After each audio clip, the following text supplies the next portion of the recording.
பிடிக்கலாம்னு வந்த நண்பர்களே, ஒரு மீனையும் காணோம். ஆனால் தண்ணி செம்மையாக இருக்குது பார்க்குறதுக்கு.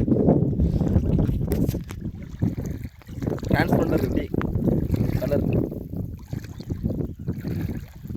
கண்ணாடி மாதிரி தண்ணி.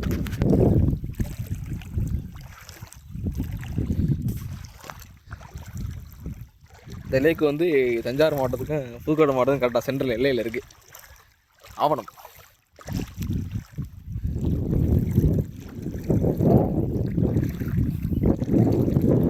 ஃபுல்லாக தண்ணி தான் கிடக்கு. செம்ம